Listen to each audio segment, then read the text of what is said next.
श्रोताओं को डॉक्टर अखिलेश कुमार मिश्रा की तरफ से, जैसा कि आपको पता है, शब्दरंग के माध्यम से, शब्दरंग के प्लेटफॉर्म से हम विभिन्न साहित्यिक गतिविधियाँ, विभिन्न प्रकार की सोच और विभिन्न प्रकार की वार्ताएं आपके सामने प्रस्तुत करते रहते हैं, जो कुछ समसामयिक होती हैं, कुछ ऐतिहासिक होती हैं, कुछ राजनीतिक होती हैं। उन्हीं में से एक और एपिसोड हम आपके सामने रखना चाहेंगे। और आप जानते तो नहीं होंगे, पर मैं आपको ये बताना चाहता हूँ कि आज के एपिसोड में जो हमारे सम्मानित मेहमान हैं, उनका नाम है श्री पीसी श्रीवास्तव, प्रकाश चंद्र श्रीवास्तव।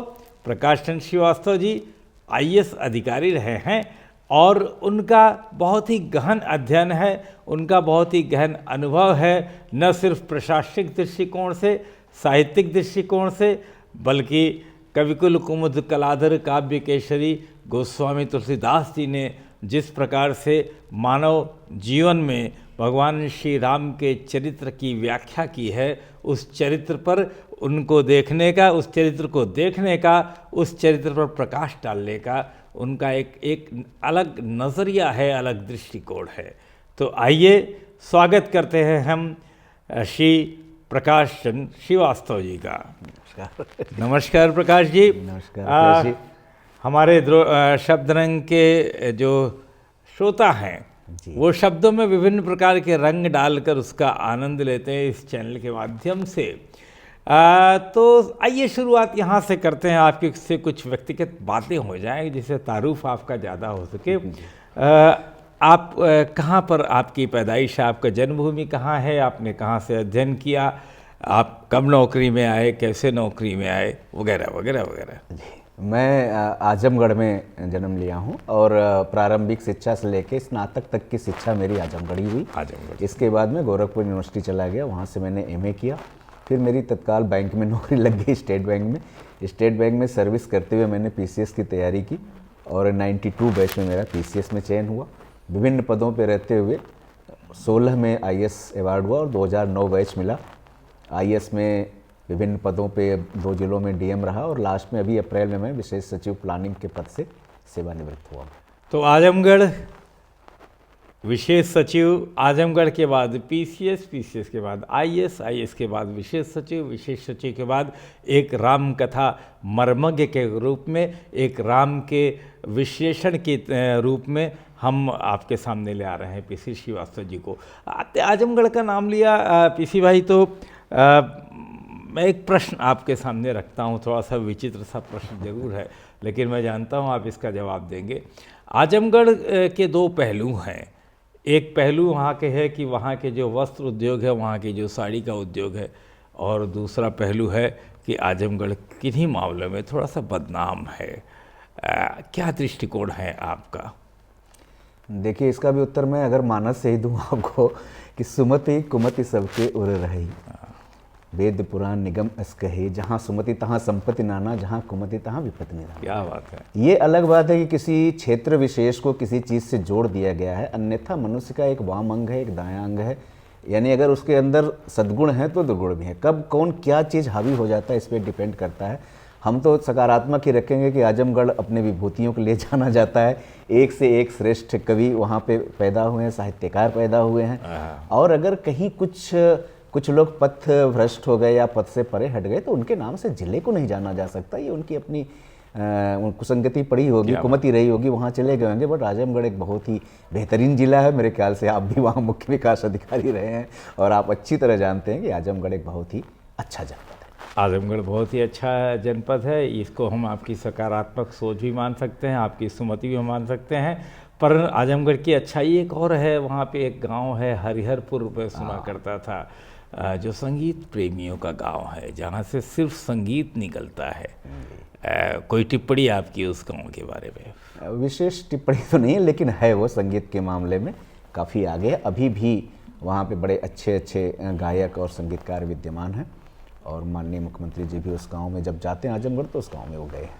चलिए, आपको आजमगढ़ के उस जनपद से बाहर लेकर आते हैं और हम आपको ले चलते हैं आपके अपने कार्य क्षेत्र में।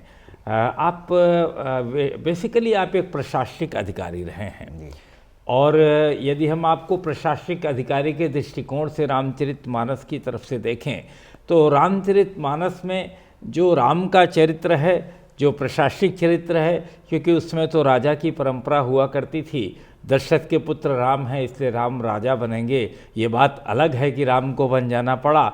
उस प्रशासनिक दृष्टिकोण, उस प्रबंधन के दृष्टिकोण से देखा जाए तो राम के युग की बात अगर करें और आज के युग की बात करें तो आपको क्या किसी प्रकार का सामंजस्य दिखाई देता है? क्योंकि आज भी कहीं कभी हम ये बातें उठ के आती हैं कि राम राज को हमें कायम करना है।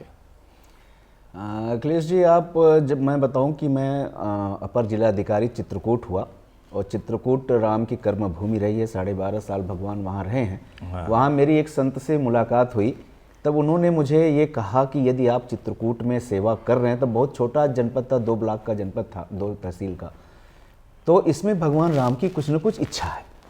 उनकी इच्छा के बगैर उनके क्षेत्र में कोई सेवा देने नहीं आ सकता। और उन्होंने मुझे कहा कि मैं आपसे अनुरोध करता हूँ कि आप मानस अवश्य पढ़ें, क्योंकि मानस एक ऐसा ग्रंथ है जिसमें दुनिया के सारे संबंधों की विवेचना है और किसी भी टॉपिक पे आप उससे सीख ले सकते हैं। मैंने 1 बार 2 बार 3 बार पढ़ा, फिर मुझे इतना अच्छा लगा कि मैंने उसे जीवन का अंग बनाया और आज तक मैं 168 बार मानस पारायण कर चुका हूँ। फिर मैंने हर बार मैं अलग अलग दृष्टिकोण से पढ़ता हूँ। एक बार मैंने ज़रूर इस पर कहा कि देखें हमारे लिए क्या है इसमें। हम लोग एडीएम हैं, एसडीएम हैं, आगे डीएम होते हैं, यानी प्रशासन में जनता के करीब जाते हैं, क्या हमारे लिए भी कुछ वहाँ पे है जिससे हम सीख ले सकते हैं? फिर मुझे लगा कि नहीं, जो उस समय था, अभी भी आप मानेंगे कि हर प्रशासन के, हर राज्य की, हर स्टेट का एक आदर्श वाक्य अगर कहा जाए तो वो राम राज्य स्थापित करना चाहता है। उस राज्य को राम से जोड़ते हैं, तभी उसमें लोक प्रशासन और लोक कल्याण की भावना आ पाती है। तो जो उस समय था, जिसकी वजह से उस राज्य को राम राज्य कहा गया, वही उद्देश्य, वही गुण, वही विशेषताएं, वही योजनाएं, वही जनता के प्रति कल्याण भाव, वो कुछ भी नहीं बदला। चलिए प्रश्न को आगे बढ़ाते हैं। आज के लोकतंत्र और जनतंत्र की अगर हम बात करें और तत्कालीन तंत्रों की बात करें जहाँ पर राजा और राजकुमार की परंपरा हुआ करती थी, तो दोनों में ऐसा कौन सा सामंजस्य, ऐसे किस बिंदु पे दोनों मिलते हैं कि हम ये कह सकते हैं कि कोई भी प्रदेश या कोई भी देश राम राज्य की एक जो उसका दर्शन है उस पर काम करता है? यूँ कह लीजिए कि राजा के कौन से ऐसे गुण हैं जो आज के कलेक्टर के बीच साथ होना चाहिए, क्योंकि जो हमारी आम जनता का दृष्टिकोण है वो कलेक्टर को ही मानता है कि हमारे यहाँ का राजा है। पहले मैं ये आपसे शेयर करना चाहूँगा कि जो उद्देश्य है किसी भी प्रशासन का, किसी भी राज्य का, स्टेट का, जो एक लाइन में कहा जाए कि क्या उद्देश्य है, तो जो मानस में ये कहा गया, एक लाइन दिया गोस्वामी जी ने कि जासु राज्य प्रिय प्रजा दुखारी, सो नृप अवश्य नरक अधिकारी। नरक शब्द का उन्होंने प्रयोग किया कि आप चाहे जितने बड़े पद पे चले जाएं, आप राजा हों, वहाँ के सचिव हों, या हमारे भाषा में कहिए तो आप एसडीएम से लेकर मुख्य सचिव, जहाँ भी आप जाते हैं, अगर हमारा उद्देश्य क्या है, वो जो अंतिम लाइन पे बैठा हुआ आदमी है, जिसे हम प्रजा तब कहते थे, आज के ज़माने में हम उन्हें आवाम कहें, जनता कहें, उनके लिए हम सारी योजना बनाते हैं, उनके लिए हम इम्प्लीमेंटेशन करते हैं। उनका हित कहाँ हो, उनको कौन नुकसान कर रहा है, उनको बाधा कहाँ हो रही है, उनको दिक्कत कहाँ हो रही है, अगर हम इसे सॉल्व करने में सक्षम नहीं हो पा रहे हैं और केवल एक दंभ में बैठे हुए हैं कि मैं तो कलेक्टर हूँ, मैं तो राजा हूँ, तो दूसरे के भरोसे छोड़ दिया है, तो गोस्वामी जी कहते हैं कि इससे आपका कोई भला नहीं, आप नरक के अधिकारी, नरक की तरफ जा रहे हैं। तो जो राम राज्य का उद्देश्य है, अंतिम उद्देश्य, वो तब भी प्रजा था, जैसा कि आप जान रहे हैं, सब लोग जान रहे हैं कि एकमात्र आदमी के कतिपय कथन के कारण भगवान ने माता सीता तक को भी वन में जाने का आदेश दिया था। वो अभी भी है, बस उसे समझने और महसूस करने और क्रियान्वित करने की आवश्यकता। आपने बहुत अच्छी बात कही कि यदि राजा के प्रजा में कोई दुखी है तो वो नरक का अधिकारी है। परंतु यदि आज के लोकतंत्र की बात करें या हम उस समय की बात करें, तो जब भगवान श्री राम ने एक व्यक्ति के कथन के कारण सीता जी को कहा कि आप वन जाओ, और इसकी तमाम किंवदंतियाँ भी हैं, उनका इसमें कभी कभी आलोचक आलोचना भी करते हैं। और आज के युग में देखा जाए कि जब कलेक्टर या प्रशासन या तंत्र, लोकतंत्र समाज के अंतिम वहाँ तक जाने की कोशिश करता है, तो उसे ये पता चलता है कि समाज तो इतने तरीके से विभाजित है, या हमारी राजनीति इतने तरीके से विभाजित है कि कई प्रकार के ऑब्स्टेकल्स आते हैं, कई प्रकार की बाधाएं आती हैं समाज के अंतिम तंत्र तक, अंतिम व्यक्ति तक पहुंचने में। ऐसी कौन सा गुण राजा में होना चाहिए या हमारे जनतंत्र में होना चाहिए कि हम समाज के अंतिम व्यक्ति को ज़्यादा प्रेफरेंस दे सकें? मैं कोशिश करूंगा अपने को मानस तक सीमित रखने की। राजा कैसा हो ये मैं वहाँ ले चलता हूँ आपको। जब ये तय हो गया चित्रकूट में कि अब भरत ही राजा होंगे, भगवान भरत आए थे इस विश्वास से कि मैं राम को वापस ले जाऊँगा मना के, बट वहाँ की जो सभा हुई जिसमें सारे देवता और ऋषि मुनि सब थे और अंत में निर्णय हुआ कि नहीं, भरत ही राजा बनेंगे और ये पिता के वचन का पालन करेंगे। तो राजा जब खड़ाऊँ लेते हैं भरत, तो उनसे पूछते हैं कि मैं राज कैसे करूँ, क्या करना चाहिए मुझे कि मैं राज संभाल सकूँ। वहाँ पे जो लाइन भगवान राम ने बोली वो मैं आपको कहना चाहूँगा कि उन्होंने 2 दोहों में इसका उत्तर दिया। उन्होंने कहा, सेवक पद कर नयन से मुख से साहब होए, तुलसी प्रीत की रीत भली सुख भी सराह ही सोए।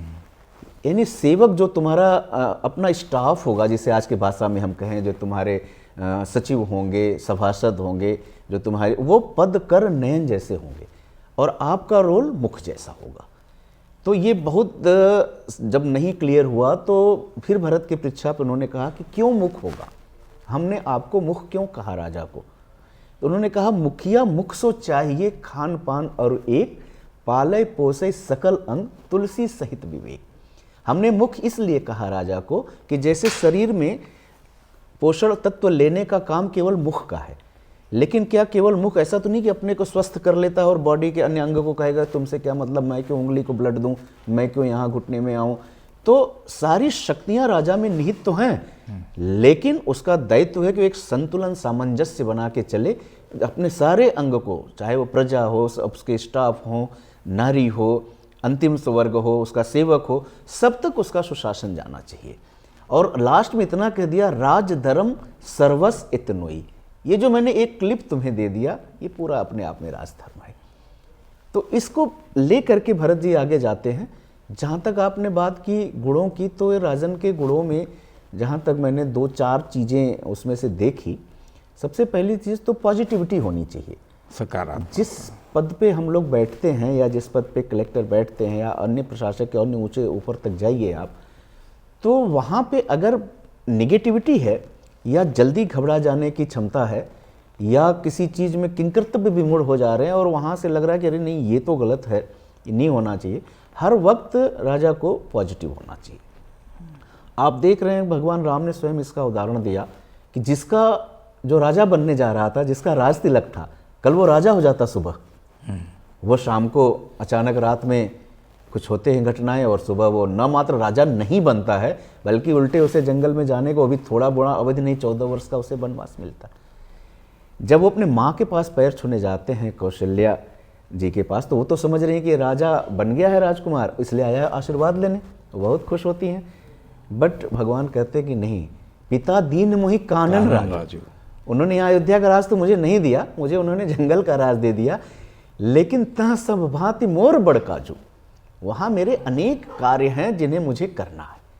और फिर जब भरद्वाज ऋषि से उनकी मुलाकात होती है तो उन्होंने कहा कि तात वचन पुण्य, वाल्मीकि जी से कहा था भरद्वाज ने, तात वचन पुण्य मात हित भाई भरत इसराव। पॉजिटिविटी की ऊंचाई देखिए कहाँ तक अंदर इतना कुछ हो गया, बट कितने प्रसन्न हैं वो कि तात वचन, मुझे पिता का वचन पालन करने का मौका मिला। पुण्य मात हित, माता ने आदेश दिया था तो उसका भी हित साधने का मौका मिला। और भाई भरत इसराव, मेरा भरत जैसा सुयोग्य भाई को राजा होने का मौका मिला। और तापर दरस, ये सब छोड़ दीजिए, ये सब तो मेरे परिवार की बातें हैं। तापर दरस तुम्हार प्रभु, आपसे जैसे संत के मुझे दर्शन मिल रहे हैं, सब मम पुण्य प्रभाव। आज का आदमी होता तो वनवास से चिढ़ करके वो न जाने कितनी मतलब घटनाएं करता वहाँ पे कि ऐसे कैसे हो सकता है, मैं बड़ा हूँ, मैं राजा हूँ, मुझे होना चाहिए, कैसे ही भरत हो जाएंगे। लेकिन वहाँ पे उसी निगेटिविटी में से, उसी नकारात्मक, इतनी सकारात्मक बातें कही उन्होंने। तो एक राजा के श्रेष्ठ गुणों में पॉजिटिविटी होना कि किसी भी कोई भी घटना सामने आती है तो उससे जूझना, उससे लड़ना और उसके सकारात्मक पक्ष को निकाल करके फिर वहाँ से आगे समाज को ले जाना, अपने राज्य को ले जाना, ये एक विशेष गुण होना चाहिए। हाँ, आपकी बड़ी विशेष और बड़ी विचित्र बात ये है कि यदि राजयुग को आज के जनतंत्र के युग से आपस में उसके समानांतर रेखाएं खींचने की कोशिश किया जाए, तो आज के युग में व्यक्ति अपनी उसको कुर्सी कह लीजिए, उसको पद कह लीजिए, उसको प्रतिष्ठा कह लीजिए, उसको बचाने के लिए तमाम तरह के हथकंडे अपनाता है। और उस युग में आपका ये कहना है कि जब राम को पद से हटा दिया गया तो भी वो पॉजिटिव सोचते रहे। और आज के युग में कभी कभी ऐसा भी होता है, इस प्रकार की विडंबना भी आती है कि कोई अच्छा अधिकारी हो, आपने भी शायद जीवन में इस चीज़ को महसूस कभी न कभी ज़रूर किया होगा कि उसको अनावश्यक ये न कि किसी प्रकार किसी कारण से उसको उसके पद से विमुख कर दिया जाता है। तो आपको क्या लगता है कि इस प्रकार इसको कैसे प्रबंधित किया जाए कि इस तरह की घटनाएं कम हों? देखिए, ये हम लोग अपने सोच को अत्यंत सीमित कर लेते हैं। हमें लगता है नहीं, हमारे बच्चे पढ़ रहे हैं तो हमारे पोस्टिंग लखनऊ में होनी चाहिए, या हम अब इतने सीनियर हो गए तो हमें वाराणसी, गाजियाबाद या नोएडा में होना चाहिए। हम जितना कष्ट अपने ऊपर ले लेते हैं, भाई हमने अगर प्रोविंशियल सेवा ऑप्ट की है तो हमें 75 के 75 जनपद में जाने के लिए तैयार रहना चाहिए।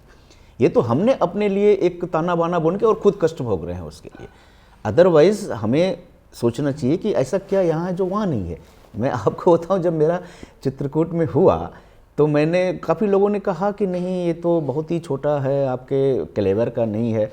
फिर मेरे एक सीनियर थे, मैं उनको अपना प्रशासनिक क्षेत्र में गुरु मानता हूँ, शंभुनाथ जी, मैंने उनसे, वो रह चुके थे वहाँ, तो मैंने उनसे पूछा, सर चित्रकूट आप रहे? तो उन्होंने कहा, इतना मुझे पॉजिटिविटी से भर दिया, उन्होंने कहा कि भाई बस समझो भगवान के चरणों में पहुँच गए, उससे बढ़िया तो कोई जिला ही नहीं। और हम लोग जब, वाकई कई बार ऐसा होता है कि जब हमारा पोस्टिंग होती है तो हम सोचते हैं कि बहुत छोटी जगह या गलत जगह जा रहे हैं, लेकिन वहाँ जाके जब लोगों से मिलते जुलते हैं फिर लगता है अरे ये तो बहुत ही अच्छा जिला। तो हम लोग पहले धारणा बना लेते हैं, काम बाद में करते हैं, जबकि पहले जाके वहाँ काम करिए, उसको एंजॉय करिए वहाँ के लोगों के लिए। और जहाँ आपके लिए, हम तो जिस पोस्ट पे हैं वहाँ तो जनता के लिए काम करना है। लखनऊ तो बड़ा शहर है, विकसित शहर है, वहाँ तो ऑलरेडी विकास है, काम करने की संभावना तो छोटे ज़िले में ज़्यादा है, यहाँ से पॉजिटिविटी आती नहीं। आपका प्रश्न, आपका उत्तर बहुत ही सटीक और बहुत ही प्रेरणादायक है। मैं इसमें एक और प्रश्न जोड़ता हूँ, लेकिन आज के समाज में, आप चाहे उसे कलयुग का समाज कह लें या सोच का समाज कह लें, व्यक्ति को कभी कभी ये लगता है कि लोग क्या कहेंगे। कहीं ऐसा तो नहीं कि लोग ये सोचेंगे कि कुछ इसने ज़रूर, इस अधिकारी ने या इस कर्मचारी ने गड़बड़ किया होगा जो उसको इस प्रकार से रखा जा रहा है, इस प्रकार से सरकार ट्रीट कर रही है। उस सोच से कैसे व्यक्ति बाहर निकले? इसी सकारात्मकता से निकलेगा। क्योंकि अगर हम ही गलत सोच रहे हैं, भाई किसी और, कोई और, अगर हम सोचे कि मान लीजिए एक छोटा जनपद, वहाँ कोई जा रहा है, वो क्यों जाए? फिर आप नहीं तो वो क्यों?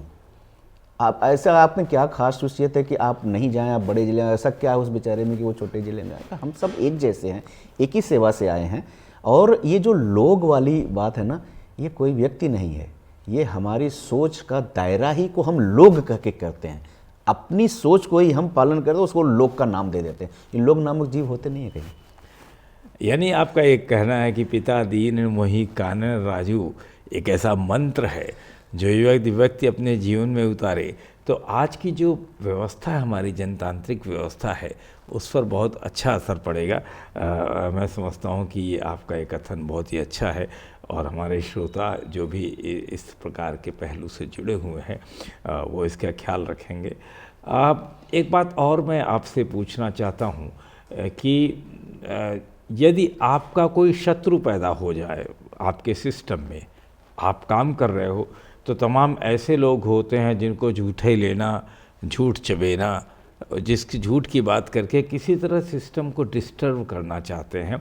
और उसमें मेरा ये मानना है कि शासक या प्रशासक की बहुत सी ऊर्जा उसको टैकल करने में खर्च हो जाती है। तो इस प्रकार के झूठ से, इस प्रकार से कलयुगी आचरण से व्यक्ति कैसे बच सकता है? क्या उसमें ऐसा कुछ रामचरितमानस में इस प्रकार का दृष्टिकोण है क्या? देखिए, ये जो जिसे आप दुष्ट प्रवृत्ति कह रहे हैं, इसी को हम उस ज़माने में कहें तो जो राक्षस और वानर या राम, मनुष्य और राक्षस में लड़ाई हुई, तो ये व्यक्ति राक्षस तो बताने के लिए हमारे चैनल ने या लोगों ने कि उसकी सींग हो गई, बड़ी बड़ी भौं हो गई, इतनी मुझे हा करके हंस रहा है, ऐसा कुछ भी नहीं है। ये तो चूंकि आम जनता जान जाए कि ऐसा आकृति है तो ये राक्षस है, अदरवाइज तो ये मनोवृत्ति है। मनोवृत्ति है। हम ही तमाम स्मार्ट होकर के, सुंदर होकर भी हम राक्षसी मनोवृत्ति रख सकते हैं, और निहायत कुरूप होकर भी हम एक बहुत ही सद्गुण अपने अंदर रख सकते हैं। तो ये एक प्रवृत्तियाँ हैं हम लोगों की। तो जो ये इसको शत्रुवत जो कहा गया कि ये शत्रु, ये कब नहीं थे? ठीक है, जब विष्णु महेश लोग थे, यानी सतयुग का काल था, क्या तब राक्षस नहीं थे? फिर आया त्रेता, तो रावण, कुंभकर्ण, अश्वमेनी, मारीच इत्यादि, जिसके लिए भगवान तक को आना पड़ गया। आप फिर आगे आइए तो श्री कृष्ण जी को वही करना पड़ा। तो ऐसा कुछ नहीं कि ये आज कलयुग शब्द का आपने प्रयोग किया तो ये कलयुग या सतयुग या ये तो कुछ भी नहीं है। ये हमेशा ही दो प्रवृत्तियों में संघर्ष रहा है, और जो हमें गवर्नमेंट बैठाती है या जब उस समय जिसको आदमी, उससे लोगों की यही अपेक्षा होती है कि ये जो राक्षसी प्रवृत्ति है या गलत सोच है या नेगेटिव मेंटेलिटी है या कुछ ऐसे लोग हैं जो लोगों का लाभ खा जा रहे हैं, हमें उन्हीं को चिन्हित करना है। लेकिन मेरा ये मानना है कि जैसे भगवान ने जो कठोर, हमारा तो ऐसा रोल होता है, हमारे ऐसे कर्तव्य होते हैं, आप भी प्रशासनिक सेवा में रहे हैं, कि हमें दोनों लेके चलना पड़ता है। हम केवल अच्छा ही चलेंगे तो उसका भी गलत प्रभाव जाएगा, और किसी का केवल नुकसान करते जाएंगे तो उसका भी गलत प्रभाव पड़ेगा। तो हमें किस लिमिट तक कैंची चलाएं। जैसे एक बेहतरीन माली होता है, उसे पता है कि जंगल को बागवां कैसे बनाना है, क्या बात, कहाँ कैंची चला देनी है, बहुत अच्छी बात, कहाँ नहीं चलानी है, किसको कितना ऊपर बढ़ने देना है, किसके बाद उसकी गर्दन साफ कर देनी है। इस संतुलन को समझना, जैसे मैं आपको उदाहरण दूं, फिर मैं बार बार आपको मानस में ले चलना चाहूँगा। आपने एक बार बाली प्रसंग देखें अगर ध्यान से आप, तो बाली भी राम का भक्त है। बाली ऐसा नहीं कि कोई बहुत, उसका अभी थोड़ा दोनों के बीच में है, और जो उसकी लड़ाई है वो एक निहायत पारिवारिक लड़ाई है, दो भाइयों के बीच में है, कुछ मनमुटाव है, वो आता है, ये डांट देता है, वो पर्वत पे चले जाते हैं, फिर आता है, फिर डांटता पे चलता, तो वो अपना एक घरेलू टाइप का झगड़ा। और जब भगवान को एक अपनी टीम बनानी है तो उन्होंने कि बाली और सुग्रीव में से एक का चयन करना है मुझे, लेकिन थोड़ी सी कलुषित भावना बाली कमजोर। देखिए, बाली ने रावण को कांख में दबा लिया था, और रावण को जीतना था, तो बाली को मित्र बनाना कहीं बहुत ज़्यादा अच्छा काम था। बट बाली का वध करना और उसके कायर भाई को मित्र बनाना, इसके पीछे एक बहुत बड़ी सोच थी। वहीं पे आता है संतुलन कि नहीं, उसके अंदर जितना मनोविकार है, जितनी राक्षसी प्रवृत्तियां भर गई हैं, जो उसको एक वरदान मिल गया कि जो सामने आएगा उसका आधा बल चला जाएगा, इस वरदान के पाते ही वो जितनी दुष्टता कर रहा है, साम्राज्य उसको जिस पर्पज से बिठाया गया है वो पर्पज न करके कुछ गलत कर रहा है, तो इसको थोड़ा सा एक दंड भी देना है। तो भगवान भी पहली बार ऐसा होता है कि गलत तरीके से उसको मारते हैं, जबकि ये ईश्वरत्व के विपरीत है। भगवान सामने आते लड़ाई करते मार देते उसको, बट पेड़ के पीछे से मारा, क्योंकि सामने जाते तो इन्हीं का आधा बल चला जाता। और इसी को वो क्वेश्चन कर देता है बाली, धर्म है तो अवतरहूं गोसाही, मारो मोहि व्याधि के नाही, मम बैरी सुग्रीव प्यारा। हमारे भाई भाई के झगड़ा था, अवगुण कवन नाथ मोहि मारा। ऐसा क्या था? इस पारिवारिक झगड़े में आपको उतरने की क्या जरूरत थी? और उतरते आमने सामने का युद्ध होता, इस तरीके से आपने मुझे मारा। ये दोनों प्रश्न का बहुत ही यच्छ प्रश्न कहिए इसे। तो एक का तो भगवान ने जवाब दे ही दिया, अनुज बधी सुतनी भगनी सुत नारी सुन सट सम कन्याए चारी, इन्हीं कुदृष्ट विलोक के जही। मैंने तुम्हारे इतना बल का अभिमान हो गया कि तुमने अपने भाई की ही पत्नी का हरण कर लिया, तो तुम्हारा वध जरूरी था। जैसे ही उसे ज्ञान होता है फिर बाली शरण में आ जाता है, और जैसे ही शरण में आता है भगवान का भी दृष्टिकोण बदल जाता है। अचल हो तन राखो प्राणा, ये हाथ से भी मैं तुम्हें जीवन दे सकता हूँ, तुम कहो तो मैं तुम्हारे शीश पे हाथ फेर दूं और तुम स्वस्थ हो जाओगे, फिर से राजा हो जाओगे।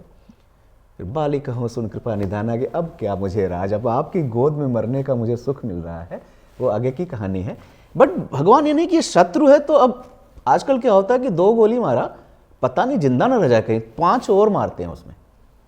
भगवान ने दंड दिया उस लिमिट तक जिस लिमिट तक उसके अंदर दुष्प्रवृत्ति आ गई थी। जैसे ही देखा कि ये तो अलग हटने को तैयार है, फिर से एक बेहतरीन राजा, तुरंत कहते अचल हो तन राखो प्राणा। यहां से हम कलेक्टर्स को या हमारे प्रशासनिक अधिकारी को सीख लेनी चाहिए कि जो, जैसे आपने भी कई बार अपने प्रशासनिक लाइफ में झेला होगा, हम लोगों ने झेला होगा, एक एक्सीडेंट होता है, कोई मर जाता है, उसकी बॉडी रख के भीड़ आ जाती है, भीड़ उग्र हो जाती है, हम पहुंचते हैं लॉ एंड ऑर्डर के लिए, हमारी कोई गलती नहीं, हमने नहीं वो एक्सीडेंट किया है, ना हमने उसको मारा है, बट पथराव किसकी गाड़ी पे होता है? हमारी आपकी गाड़ी पथराव होता है। बीइंग डीएम मेरे गाड़ी में पथराव, मेरी गाड़ी तोड़ी गई थी। लेकिन उस समय आंशिक समय के लिए कुछ लोगों के चढ़ावे पे, बहकावे पे वो भीड़ उग्र हो गई है, तो क्या वो हमारी दुश्मन हो गई? उस समय हम भले मजबूरी में लाठीचार्ज कर दें या कुछ करके तितर बितर करें। अब उसमें से मान लीजिए जिसने हमारी गाड़ी को तोड़ा, मैं पहचान रहा हूं, वही अगले दिन एक प्रार्थना पत्र लेके आता है कि साहब मेरा कोई भी कारण हो सकता है, रेवेन्यू का, पुलिस का, तो क्या हम वो घटना याद करें कि नहीं तुमने तो पत्थर मारा था मेरी गाड़ी पे, मैं बताता हूँ तुम्हें अभी, और ये हुआ कि नहीं, वो कहानी तो वहीं खत्म हो गई। उस आंशिक भाव में शत्रुता आई थी, उसका तो एक लाठी पड़ा, वही खत्म कहानी, लेन देन। आज वो एक जनता के रूप में आया है, तो आज हम उसका स्वागत करेंगे, उसको गुड़ खिलाएंगे, पानी पिलाएंगे और उसकी समस्या को, इस संतुलन को, ऐसे तमाम ऐसे दृष्टांत हैं, अगर हम वहाँ से प्रेरणा लें तो हम एक बेहतरीन शासक हो सकते हैं, एक बेहतरीन मतलब डीएम हो सकते हैं, शासक करना ठीक नहीं है, एक बेहतरीन लोक अधिकारी हो सकते हैं। पीसी साहब, आप तो कलेक्टर रहे हैं और तमाम जगहों पे रहे हैं, आपकी सोच एक लेवल पर है तो इसमें कोई अविश्वास की बात नहीं है, लेकिन आपके या हमारे सिस्टम में एक हायरार्ची होती है, जिसका सबसे निचला व्यक्ति जो होता है, जो वास्तव में सारे कार्य करता है। आप आदेश देते हैं तो वो गोली चलाता है, आप आदेश देते हैं तो लाठी चार्ज करता है। उसको भी मैनेज करना इसलिए आवश्यक होता है हमें सभी को कि वो कहीं अतिरेक न कर दे या कहीं कम न कर दे। तो इसको हम, जिसको हम अपना, आप सेना कह लीजिए, आप अपनी सुरक्षा कह लीजिए, या आप अपना हथियार कह लीजिए, अपने हाथ पांव कह लीजिए, उसको नियंत्रण में रखने का क्या ऐसा प्रशासनिक दृष्टिकोण से या रामचरितमानस के दृष्टिकोण से आपका भाव हो गया?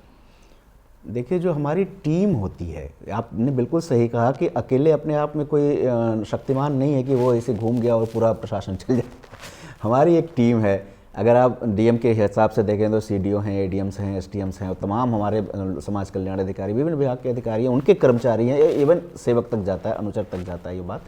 अगर सभी एक टीम बना के नहीं चलते हैं तो आप किसी भी योजना का क्रियान्वयन नहीं कर पाएंगे या उसमें बाधाएं आएंगी। तो वहाँ हमको ये एक बैलेंस रखना है कि वो अनुशासनहीन भी ना हो जाए, हम उन्हें इतनी छूट ना दे दें कि वो अनुशासनहीन हो जाए, और इतना भी उनको न कस दें कि वो अपना कोई विचार ही आपके सामने नहीं रख पा रहे हैं।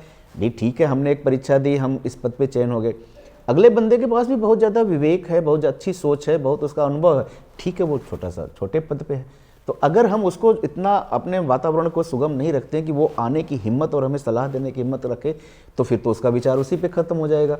तो ऐसा हमको रखना है। इसीलिए मानस में जगह जगह ये दृष्टांत गोस्वामी जी ने दिया कि जो हमारे सचिव हैं, जिसे उस समय सचिव कहा जाता था, आज सभासद कह लीजिए, अपनी टीम कह लीजिए, विभिन्न विभाग के अधिकारी, कि उनको कैसा होना चाहिए। उन्होंने लिखा कि संग ते जति कुमंत्र ते राजा, ज्ञान ते मान पान ते लाजा, प्रीति प्रणय बिन मदते गुनी, बेगहि नास नीति यस सुनी। उसमें एक शब्द है कुमंत्र ते राजा। अगर राजा के जो सभासद हैं, जो मंत्री हैं, वो कुमंत्र देते हैं, यानी अच्छी सलाह नहीं देते हैं, और यही विजय और पराजय का कारण बना। भले इनके जो सचिव थे, रीछ थे, बानर थे, जामवंत जी थे, हनुमान जी थे, कहने के लिए तो कोई नहीं, लेकिन इन्होंने जो सलाह दी उससे क्या हुआ। और वहां बड़े बड़े सभासद थे रावण के पास, लेकिन नर बानर के लेखे माही हमेशा गलत सलाह देते रहे। अरे आपने तो सब जीत लिया, अब नर बानर से आप भूल गए कि उसको श्राप या वरदान जो मिला है वो नर बानर का ही मिला हुआ है। जब उसने वरदान मांगा था तब हम कहूं कि मरे न मारे, बानर मनुज जात दुई बारे, दो को छोड़ के मैं किसी से न मरूं, और वही आए हुए फिर भी ये सलाह दिए जा रहे हैं कि नर बानर की कोई चिंता मत करिए। तो दोनों के जो सभासदों का अंतर देखिए, एक महा बलशाली रावण और एक तरफ बानर सेना, कौन जीता कौन हारा अपने आप में सुमंत्र कुमंत्र का हो जाता है। दूसरे उन्होंने कहा कि इतना भी इनको नहीं, जैसा आपने कहा कि किस लिमिट तक इनको मंत्र लेना है। गोस्वामी जी ने एक दुआ दिया कि सचिव वैद्य गुरु तीन जो, प्रिय बोलहि भय त्रास, राज धर्म तन तीन को हो ही वेगहि नाश। अगर सचिव यानी आपकी जो पूरी टीम है, कभी कभी क्या होता है कि वो थोड़ा सा अतिरेक पे आ जाती है, यानी जिसको हम लोग विशुद्ध भाषा में, मतलब बोलचाल भाषा में चमचई, यानी अब साहब के पास आए हैं तो कैसे विपरीत मत रखें, जो साहब हाँ बस यही ठीक है, यहीं से गड़बड़ शुरू होती है। हमने उसको अधिकार ही नहीं दिया कि वो विपरीत मत रखेगा, हम नाराज हो जाएंगे उसके ऊपर। तो गोस्वामी जी ने कहा कि सचिव और वैद्य और गुरु ये 3 लोग अगर प्रिय प्रिय केवल बोल रहे हैं, किस कारण से? भय त्रास। ये नहीं कि आप उतने अच्छे श्रेष्ठ हैं, हाँ आपका भय है उसको, उसके सत्रस्त होकर के। तो राज धर्म तन तीन को, अगर सचिव प्रिय बोल रहा है गलत तो राज का, गुरु बोल रहा है तो धर्म का, और वैद्य बोल रहा है तो तन का, होई वे गही नाश। तो हमारी जो सभासद, मैं डीएम पे था तो मैं अपने पीछे ये बोर्ड लगाया था ताकि हमारे जो टीम है हमेशा उसको पढ़ के उससे शिक्षा लेती रहे कि नहीं, अतिरेक नहीं बोलना है, जो बोलना है सत्य बोलना। मुझे कत्ते दिक्कत, अगर मेरा अर्दली भी आकर के मुझे कोई अच्छी बात बताएगा तो मैं सीखूंगा उसको। अक्सर ऐसा होता है जो सिस्टम में है कि सत्यम ब्रूयात प्रियम ब्रूयात माँ ब्रूयात सत्यम अप्रियम। तो सामने वाले को, आपके स्टाफ को या आपकी सेना के लोगों को, या यूँ कह दिए आपका जो स्टाफ काम करता है उसको ये चीज़ें ज़्यादा याद रखती है कि ऐसी कोई बात न कह दूँ कि साहब को बुरा लग जाए। तो आपको क्या लगता है कि कितना अधिकार होना चाहिए जो लीड करता है चीज़ों को, जो प्रशासक होता है, और जो उसकी सेना है जो एग्जीक्यूट करती है चीज़ों को, इन दोनों के बीच में सामंजस्य के दृष्टिकोण से कैसे अधिकार दोनों के पास, किस तरह अधिकारों का विचरण होना चाहिए? अखिलेश जी, मैं आपको मानस में अगर ले चलूँ इस प्रश्न के उत्तर के लिए, तो हमारा ये बैलेंस, अब हम अगर शीर्ष पद पे बैठे हैं, जहाँ भी जैसे जिले में है तो जिलाधिकारी, कमिश्नरी, मंडलायुक्त, प्रदेश में मुख्य सचिव महोदय, सबको ये जानना कि हमारी टीम के सब एक जैसे क्वालिटी के नहीं होंगे। कोई उसमें एग्जीक्यूटिव पॉइंट पे तेज हो, यानी फील्ड में उसका वर्क अच्छा है, बट ऑफिस में हो सकता है मुकदमा लिखने में कमजोर हो। कोई मेरा एसडीएम हो सकता है मुकदमा बहुत अच्छा लिखता हो, पर लाइन ऑर्डर में उसकी उतनी अच्छी। तो हम जब उसके क्वालिटीज़ को पहचानेंगे तो हम उससे बेहतर काम ले पाएंगे। जैसे एक कैप्टन हुआ, वो जानता है कि नहीं ये मेरा बॉलर स्पिन कराता है, ये फास्ट कराता है, और इस बैट्समैन की एक कमजोरी है, उसको उस समय लगाता है तो रिजल्ट आता है, अदरवाइज दिन भर खेलते रहिए कोई विकेट नहीं मिलेगा। तो जो भगवान राम ने, आपने देखिए, मैं आपको बताऊं कि भगवान ने हनुमान को भी भेजा एक बार दूत बना के, और अंगद को भी भेजा एक बार। क्यों बदल दिया? क्या मैसेज था? एक बार हनुमान सफल हो गए थे, फिर हनुमान जी को भेजना चाहिए था दोबारा भी। और क्यों, कितना कहा? हनुमान जी को क्या निर्देश था उनका? उनको उनकी क्षमता पे पूरा विश्वास था, उन्हें मालूम है कि ये रुद्रावतार है, इन्हें कोई बहुत ज्यादा बताने की जरूरत नहीं है, जाइए सीता का पता लगा के आइए। सीता का पता भी लगा लिया, बट थोड़ा सा पॉइंट भी देना था रावण को कि ये मत समझना कि हाँ उधर जो सेना आ रही है वो बड़ी कमजोर है, तुम बहुत बड़े बलशाली हो, तो एक इसको थोड़ा सा मसाला भी देना है। तो भूख के बहाने, अरे भूख तो वो तो संत थे, महान संत, वो तो अपनी भूख अपने से ही शांत कर लेते, बट भूख के बहाने उसका पूरा बाग उजाड़ा और फिर उसकी पूरी लंका का विध्वंस किया और ये मैसेज दिया। जबकि वो डर, अगर भगवान राम का, मैं वही कह रहा हूँ, अगर इतना उनको डर होता कि अरे यार ये तो कहा नहीं राम ने कि जला के आना, अगर मैं जला दूं तो कहीं वहाँ नाराज ना हो जाए मुझसे, पता नहीं इतना बड़ा रिस्क, क्योंकि उन्हें पता था कि भगवान राम मुझ पर इतना विश्वास करते हैं और भगवान राम को इतना विश्वास था कि जो करके आएगा ठीक ही करके आएगा। तो मैं बता रहा था कि जब हमारे भगवान हनुमान जी जला के आ रहे हैं तो मन में उहापोह है, यार ये तो कहानी था भगवान ने, ये मैं इतना बड़ा काम कराया, आगे पता नहीं क्या हो, भगवान नाराज हो जाएं या खुश हों या क्या हो, देखते हैं।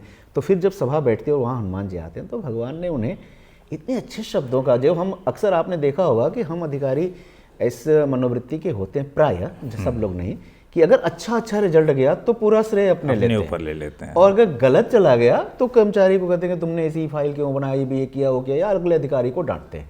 यहाँ पे पूरा श्रेय भगवान ने उनको, सुन कपि तो ही समान उपकारी, नहीं कोई सुर नर मुनि तनुधारी। यहाँ तक कहते हैं प्रति उपकार करो का तोरा, सन्मुख हो सकत न, मैं तो तुम्हारे सामने आने तक की क्षमता नहीं रख पा रहा हूँ जितना तुमने काम कर दिया। सुन सुत तो ही उऋण मैं नहीं, मैं तुमसे जिंदगी भर उऋण नहीं हो सकता, देखो मन विचार कर माही। अब अगला होता उधर का, देखिए रिस्पांस, वो भी तो रुद्रावतार है, वो भी भगवान है, वो भी ईश्वर है। दूसरा, हम लोग किसी की तारीफ कर दे, बाहर जाके सीना फुला कहेगा आज तो फिट हो गया, तो डीएम साहब खुश हैं बिल्कुल एकदम, आज तो मैं कुछ भी कर सकता हूँ। वहाँ क्या जवाब आता है भगवान हनुमान का? ये दोनों अधिकारी और कर्मचारी के बैलेंस को यहाँ देखिए। हनुमान जी कहते हैं शाखा मृग के बड़ मनुसाई, शाखा ते शाखा पे जाई। मैं क्या हूँ? मैं तो एक वानर हूँ भगवान, मैं तो केवल एक शाखा से दूसरे शाखा पे कूदता उछलता रहता हूँ। सिंधु लाग हाटकपुर जा रहा, मैं 7 समुद्र पार गया और लंका जला के आ गया। निश्चर गणपति विपिन उजाड़ा, राक्षसों को मारा भी और उसका जंगल उजाड़ दिया। यह सब तो प्रताप रघुराई ना ही कछु बोल। यही चीज चाहिए कि अगला अगले पे विश्वास करे, लेकिन जिस पे विश्वास है वो भी आत्मश्लाघा के लिमिट तक न चला जाए। ये अगर बैलेंसिंग है टीम में, फिर आप देखिए जिले का।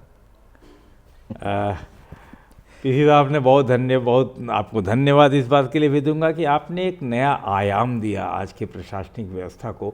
और जो भी हमारे शब्दरंग के दर्शक इस कार्यक्रम को देख रहे हैं, चाहे वो जिस भी हैसियत से इसे देख रहे हैं, चाहे वो कर्मचारी की हैसियत से हों, अधिकारी की हैसियत से हों, अपनी कंपनी में किसी बड़े पद की हैसियत पे है, तो आप कभी इस पूरे एपिसोड को फिर से सुने और अपने को वहाँ पर रख कर देखें कर्मचारी या अधिकारी के स्थान पर, तो शायद राम राज्य की स्थापना जिसे हम कहते हैं, राम राज्य की स्थापना का मेरे ख्याल से कदापि मतलब नहीं कि राम ही राजा बन जाएं।